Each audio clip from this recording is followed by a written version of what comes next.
Quilombola, mandingueiro, jogador de capoeira. Mestre Bimba era o rei da Pitubá Ribeira. Quilombola, mandingueiro, jogador de capoeira. Jogava duro e manhoso, nossa arte verdadeira.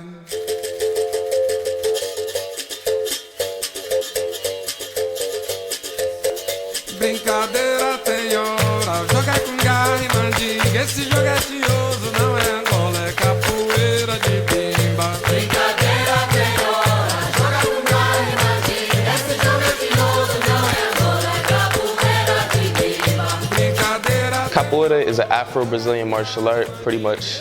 When the African slaves, mainly from Angola in West Africa, were brought over to Brazil, they had to pretty much defend themselves and or channel the energy, all of the negative oppression that they were facing. So they combined their traditional African dances with movements, like combat movements, mainly kicks, and they disguised it as a dance. So when the slave masters would come around, they would see them practicing their martial art. They wouldn't, suspect them because martial arts obviously were banned among slaves. So pretty much from there it evolved, slavery was abolished, and then capoeira still persisted, mainly amongst the poor black population in Brazil. It started expanding, more people got more interested in it. It became Brazil's national sport.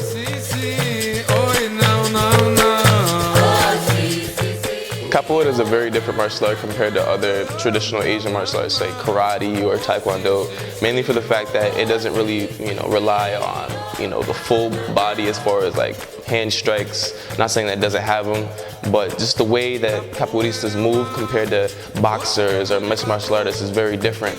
And it's almost like when you see two capoeiristas play, that's like pretty much the term we use for sparring. It's almost like a conversation.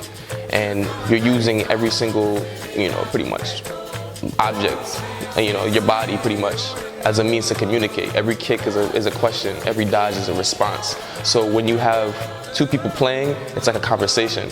And I feel like that's what really separates capoeira from other martial arts. We have a lot of traditional percussion, mainly percussion instruments that we use in capoeira. This is one of them, the pandeiro. I'll just show you a basic beat of the pandeiro.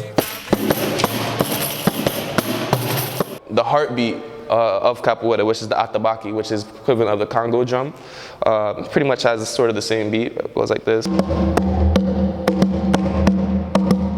And then lastly, we have the most important instrument, which is the berimbau.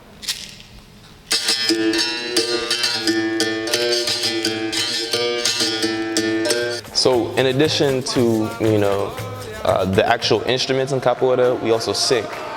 So when we're playing, normally we have a whole collective of people in a circle, which we call a roda.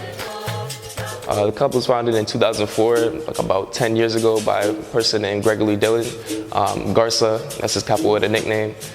Pretty much he had a passion for capoeira and there was no club at the time, so he just made it himself, and 10 years later we're still going strong.